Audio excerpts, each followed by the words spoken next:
북한이 미사일을 발사하는 순간 군이 가장 먼저 해야 할 일이 뭘까요? 보는 겁니다.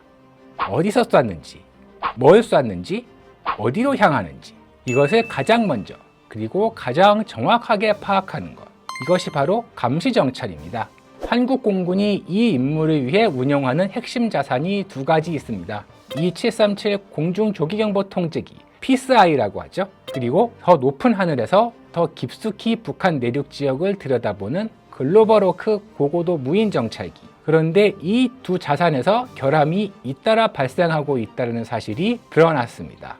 오늘은 이 결함이 얼마나 심각한지 살펴보겠습니다. 먼저 E737부터 보겠습니다. E737은 보잉 737 여객기를 기반으로 보잉사에서 만든 공중조기경보 통제기입니다. 한국에서는 피스아이, 평화의 눈이라는 별명으로도 불리죠. 핵심은 기체의 등 위에 달린 레이더입니다. 미국 노스롭 그루먼이 만든 메사 레이더, 다기능 전자식 주사 배열 레이더입니다. 360도 전방위 감시가 가능하고 360km 이상의 거리를 탐지할 수 있습니다. 동시에 1000개의 표적을 추적할 수 있죠. 지상 레이더가 미처 잡지 못하는 적어도 침투 항적까지 잡아낼 수 있습니다. 현재 한국 공군은 E737 4대를 운용하고 있습니다. 북한의 항공기와 미사일 동향을 감시하고 유사시 전투기들에게 표적 정보를 실시간으로 넘겨주는 역할을 하며 필요한 경우엔 합참이나 공군작전사령부 등의 정보를 제공하기도 합니다. 근데 이 737에서 결함이 심심치 않게 계속 발생하면서 문제가 누적되고 있습니다. 지난 2021년부터 올해 7월까지 약 4년 7개월 동안 발생한 결함이 103건입니다. 연도별로 보면 추세가 보입니다. 2021년엔 8건에 불과했는데 2022년 21건, 2023년 20건, 2024년 13건, 2025년 19건, 그리고 올해는 7개월 만에 22건을 기록했습니다. 연말까지 가면 역대 최고 수준의 결함이 발생할 가능성도 배제할 수 없습니다. 가장 많이 발생한 결함은 레이더 부분입니다. 33건으로 전체 32%에 달합니다. 초기에는 과전류 같은 단순한 문제였습니다. 그런데 2024년에는 레이더 전원과 전력 계통 결함으로 번졌습니다. 2025년부터는 레이더 계통 전반에 걸친 결함과 비정상 작동이 이어지고 있습니다.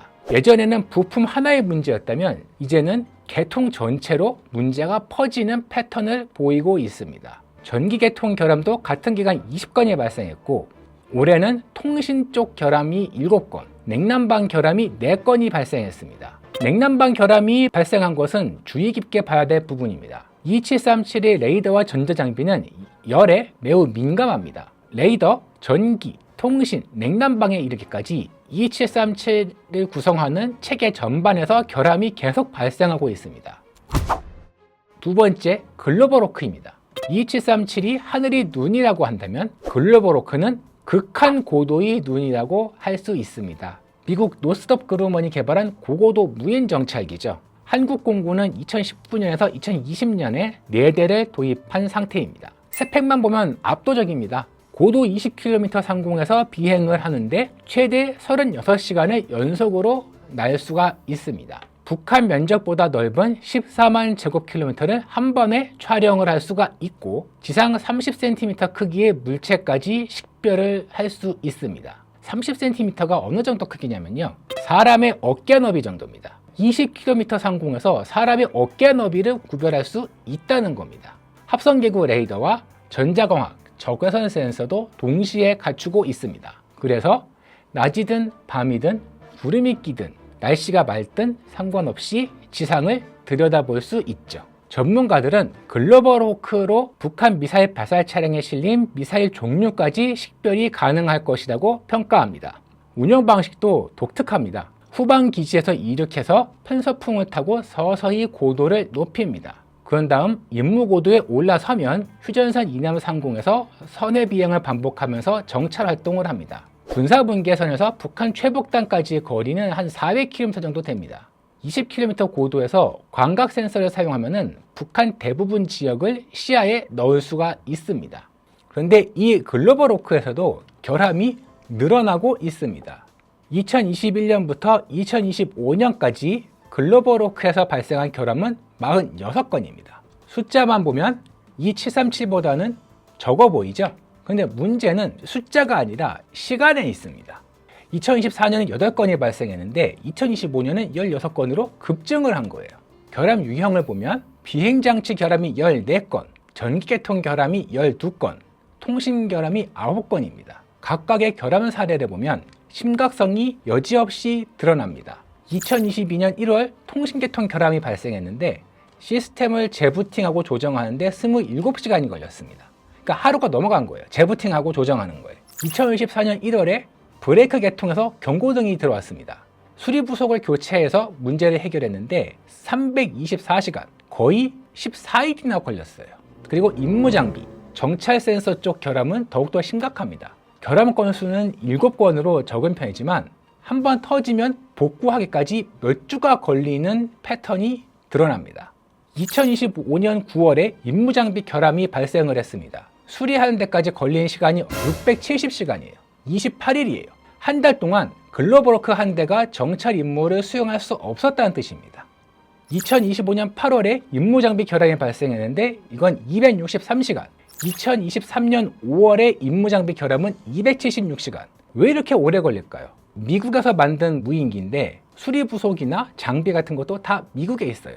부품을 주문하면 미국에서 그것을 확보를 해서 태평양을 건너와서 한국에 도착을 하면 이것을 장착을 하고 검증을 하고 하는데 시간이 걸려요.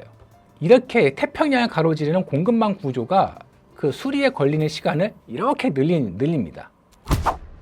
2737과 글로벌워크의 결함 문제가 왜 중요한 것인지 한번 짚어볼까요?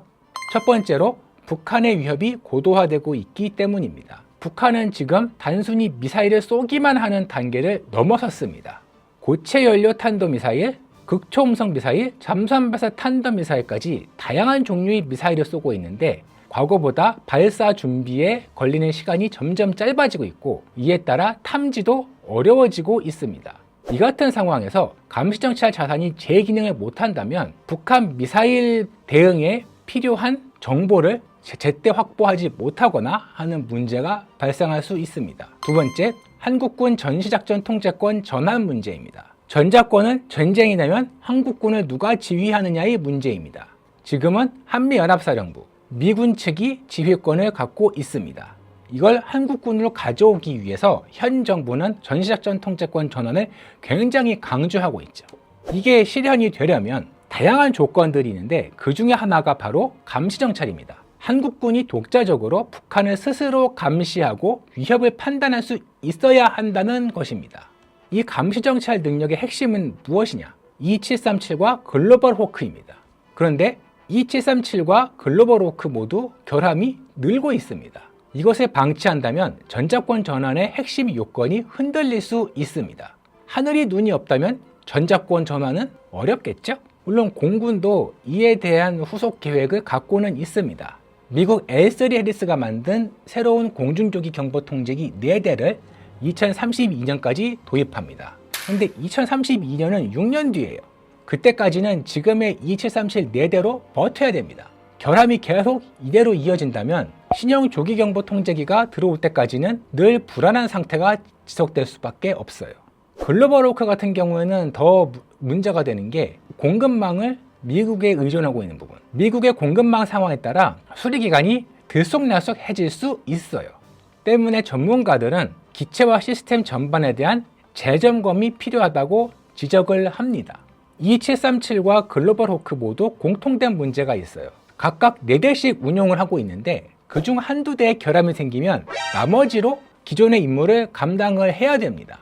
길든 짧든 전력의 공백이 생기는 것이고 이를 메우기 위해서 남아있는 기체를 혹사를 하게 되면 수명이 더욱더 단축되거나 고장이 더욱 늘어나는 등의 부작용이 생길 수 있습니다.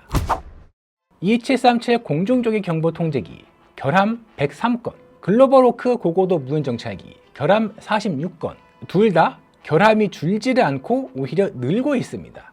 지금 K방산이 세계 시장을 누비고 있죠. 그러는 사이 우리의 눈 역할을 하는 핵심 감시정찰 자산에는 구멍이 뚫리고 있는 상황입니다. 전자권 전환의 핵심 조건 중 하나인 독자적인 감시정찰 능력 확보. 이 조건을 뒷받침할 자산들이 지금 이런 상태라는 점을 우리는 알고 있어야 합니다. 오늘 영상은 여기까지입니다. 궁금한 점은 댓글에 남겨주시고 구독과 좋아요 부탁드립니다.